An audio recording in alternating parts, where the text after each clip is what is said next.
Sepanjang sejarah perkembangannya, psikologi klinis tentunya menemui banyak isu, tantangan, dan juga kontroversi. Dalam video ini, kami akan membahas beberapa kontroversi terkini dan isu-isu kultural dalam psikologi klinis. Pertama, dalam kaitannya dengan isu kontroversial. Terdapat beberapa isu kontroversial yang menjadi perdebatan psikolog klinis dalam beberapa dekade terakhir. Dalam video ini akan dibahas 3, diantaranya pertama, terkait pemberian kewenangan menulis resep obat. Di satu sisi, psikolog klinis yang mampu meresepkan obat dapat membantu mengatasi masalah kurangnya psikiater. Dan sebagai bentuk otonomi profesional yang juga merupakan evolusi dari profesinya. Namun di sisi lain, dikhawatirkan psikoterapi akan dinomorduakan. Belum lagi munculnya pertanyaan terkait pelatihan seperti apa yang dibutuhkan untuk memenuhi standar kualifikasi. Kontroversi yang kedua yaitu terapi berbasis panduan.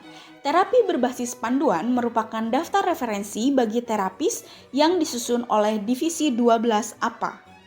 Adapun kelebihannya yaitu adanya legitimasi ilmiah yang berbasis ilmu pengetahuan. Yang kedua, menetapkan standar minimal kompetensi sehingga pelayanan akan secara konsisten dan terstandardisasi.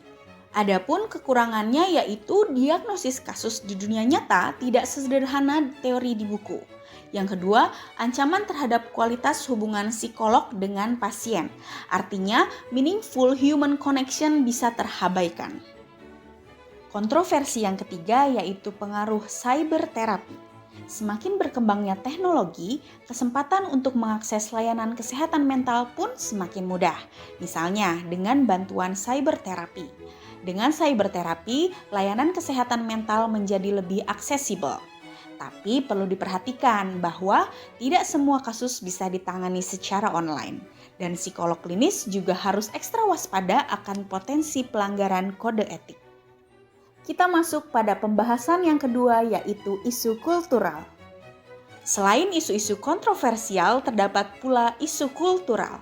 Di masa sekarang ini, multikulturalisme menduduki posisi dominan bahkan dianggap sebagai kekuatan keempat. Dengan label ini, multikulturalisme disejajarkan dengan ketiga gerakan sebelumnya yang secara luas diakui sebagai paradigma dominan pada masing-masing era, yaitu psikoanalisis, behaviorisme, dan juga humanisme. Lantas, apa itu budaya? Dalam konteks psikologi klinis, budaya memiliki definisi sempit dan luas. Definisi sempit lebih condong mengutamakan ras dan etnisitas sebagai karakteristik budaya utama penentu. Sedangkan pada definisi luasnya, budaya dapat didefinisikan sebagai variabel-variabel yang jauh lebih beragam. Termasuk di dalamnya seperti identitas etnografis, demografis, status atau afiliasi yang secara potensial menonjol, dan menjadi faktor penentu karakteristik budaya itu sendiri. Jangan lupa, variabel-variabel budaya ini saling berinteraksi sehingga menciptakan suatu pengalaman unik bagi masing-masing orang. Selanjutnya, ada yang disebut dengan model tripartit identitas personal. Digagas oleh Su and Su 2008 menggambarkan 3 tingkat identitas personal yang masing-masing memiliki arti tertentu. Tingkat pertama, tingkat individu, menjelaskan bahwa semua individu dalam hal tertentu tidak sama seperti individu-individu lainnya. Yang kedua, tingkat kelompok, menjelaskan bahwa semua individu dalam beberapa hal yang sama seperti beberapa individu lainnya. Yang ketiga, tingkat universal, menjelaskan bahwa semua individu adalah dalam beberapa hal yang sama seperti semua individu yang lain. Seorang psikolog penting untuk memahami model ini. Mengapa? Agar semua psikolog mampu mengenali karakteristik yang sepenuhnya unik dari klien mereka dan dapat pula memahami hal yang sama dengan semua orang dari klien mereka. Penting bagi para psikolog untuk memiliki kompetensi kultural.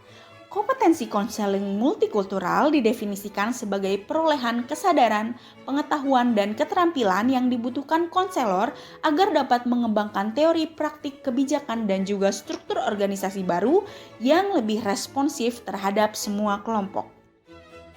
Penting untuk diketahui, terdapat 3 kunci utama dari kompetensi kultural. Yang pertama, kesadaran diri secara kultural. Yang kedua, pengetahuan tentang budaya yang beragam. Yang ketiga, keterampilan klinis yang tepat guna secara kultural. Selain berbagai pelatihan dan kompetensi yang harus dikuasai oleh psikolog, salah satu kandungan esensialnya adalah bahwa seorang psikolog harus bisa mencapai apresiasi yang lebih mendalam tentang identitas budayanya sendiri. Masih dalam kompetensi kultural, psikologi klinis dan profesi yang terkait telah melihat isu keberagaman budaya dengan banyak cara yang konkret. Dalam beberapa tahun terakhir, banyaknya upaya yang dilakukan merefleksikan semakin pentingnya budaya di bidang psikologi klinis. Hal itu dapat dilihat dalam beberapa hal, diantaranya jurnal dan buku tentang keragaman dan multikulturalisme. Yang kedua, munculnya divisi-divisi baru dalam APA. Yang ketiga, dibentuknya kode etik APA terkait multikulturalisme. Yang keempat, standar akreditasi APA. Yang terakhir, revisi metode penelitian sehingga lebih sesuai dan berguna secara kultural. Kita masuk dalam konteks klinis yang mungkin saja dipengaruhi oleh budaya, yaitu hubungan orang tua dengan anak. Dalam hal parenting, di budaya Inggris, menghasilkan anak yang tumbuh lalu meninggalkan rumah dan menjalani kehidupannya sendiri secara mandiri akan dianggap sukses. Namun, berbeda dengan budaya di Italia. Orang tua biasanya lebih suka jika anak-anaknya lebih dekat secara geografis maupun emosional, ya walaupun anak-anaknya sudah beranjak dewasa. Sehingga dari contoh kasus tersebut, penting untuk psikolog dapat mempertimbangkan berbagai norma dan mengimplementasikannya pada sebuah bentuk penanganan yang konsisten. Cabang ilmu psikologi klinis, sebagaimana cabang ilmu lainnya, akan terus mengalami perubahan. Dalam prosesnya tentu akan dihadapkan dengan berbagai tantangan, termasuk di dalamnya isu kontroversial dan juga isu kultural. Sehingga bagaimana isu-isu ini dapat terselesaikan maka akan mempengaruhi bidang psikologi klinis di masa depan. Sekian pemaparan materi dari kami, kelompok 2 yang beranggotakan Cahyaningsih Mawarni, Gita Azalia Budiati, dan juga Wiji Hermani Wijaya. Semoga materi yang dibawakan dapat bermanfaat dan berguna ya. Terima kasih.